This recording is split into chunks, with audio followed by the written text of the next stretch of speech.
Good day mga ka-gadget side. So for today ay may gagawin po tayong Samsung S8 Plus at kung napapansin po ninyo sa kanyang screen ay meron siyang white line sa kanyang left side at meron naman dark spot sa kanyang lower left side po. So kung nakikita po ninyo, working condition naman at functionable ang kanyang touch at nagagamit pa naman po siya in good condition.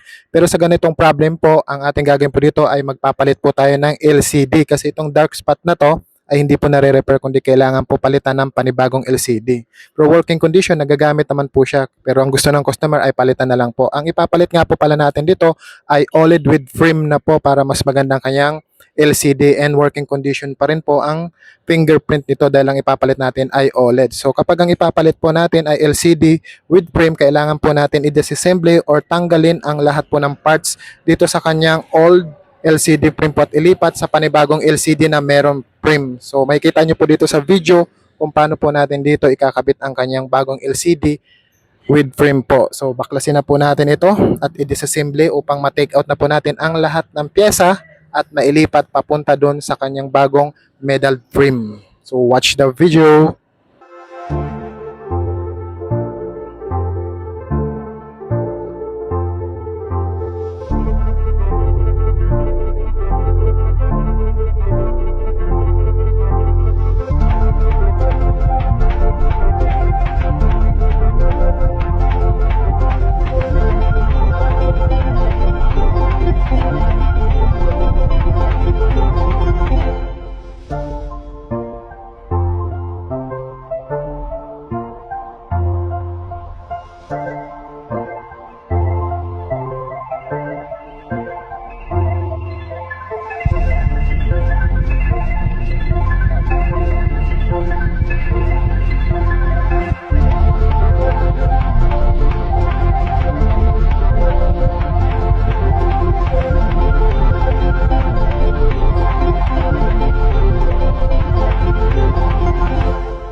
At oo nga po pala sa mga gusto mag-DIY ng inyong mga cellphone na kung gusto po ninyo na kayo na po magpalit ng sarili po ninyong LCD ay pwede nyo naman po gawin. So advice ko lang, pakiingatan nyo lang po lahat ng parts dito lalo na po kung tatanggalin nyo po ito. Dahil ang lahat ng parts dito ay tatanggalin natin one by one at lahat po yan ay ililipat natin doon sa panibagong metal frame na meron na pong LCD. Ang pinakiingatan po ninyo dito ay ang kanyang motherboard, itong nasa video. Itong malaki na yan na medyo pael. Yan po ang kanyang motherboard. So, doble ingat yan dahil konting bend lang po yan ay possible na pong mamatay ang inyong board at possible hindi na rin po magawa kapag nag-bended na po ang kanyang board. So, yan po ang doble ingatan po ninyo. At ito po lahat ng pyesa ay tinatanggal na po natin. Charging port, motherboard, mga camera, battery, sensor, vibrate, lahat po yan ay ililipat natin isa-isa papunta doon sa kanyang bagong LCD na meron ng frame. So, yan ang kinaganda dito sa bagong LCD na with frame dahil ang pyesa po ang ililipat natin papunta doon sa bago. So hindi mo na kailangan idikit-dikit pa dahil meron na po siyang frame. Hindi kagaya ng ibang mga LCD na kailangan idikit nyo pa po. Yun nga lang ang medyo hassle dito, lahat ng parts ay lilipat nyo po dun sa bago, pati itong mga battery. So yan, panoorin nyo na lang po ang video mga ma'am and sir kung paano po tayo nagpapalit ng LCD papunta doon sa kanyang bagong LCD na merong frame. So parang mangyayari dito ay restoration. So ito po ang kanyang bagong LCD. Kung nakikita po ninyo, same na same po yan. Yan po yung OLED LCD. And then lahat ng tinanggal natin pyesa doon kanina sa old LCD, isa-isa rin natin itong ibabalik dito. So kailangan wala po ditong magkulang kahit isa dahil lahat po ng parts dito ay napaka-importante po kagaya nitong mga antena, speaker at kung ano-ano pang mga maliliit dyan na parts. So kailangan tandaan nyo po lahat kung saan nyo po yan tinanggal ay doon nyo rin po ikakabit isa-isa po. So mas maganda kung hindi nyo pa po kabisado, picturean nyo po yung bawat parts para hindi po kayo malito at maikabit po ninyo sa mga tamang position. Kagaya nitong earpiece, yan yung mga sensor na yan. So napaka-importante po niyan sa mga cellphone. Kaya dapat kahit isa ay wala po dapat na magkulang dyan. So let's go. Palitan na natin ito at ikabit na natin lahat ng parts nito. Watch the video ulit mga ma'am and sir.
Ayan, tapos na po natin maikabit ang kanyang LCD at naibalik na rin po natin ang lahat ng parts na nanggaling po dun sa kanyang old LCD at nakikita po ninyo ang kanyang display ay napakaganda po at same na same po sa kanyang original LCD at kung napapansin po ninyo ang kanyang touch ay napakabilis pa rin po at walang nagbago, same na same sa kanyang original dahil OLED na po itong pinalit natin at ang kanyang fingerprint ay working condition pa rin po ito at walang pinagkaiba doon po sa kanyang LCD. So yan mga ma'am and sir, Samsung SS Plus replace OLED LCD with Prim successfully. Sa mga gusto magpakabit ng inyong mga LCD dyan, pwede po kayo pumunta sa aming shop. PM lang po kayo sa aming Facebook page. Thank you and good day!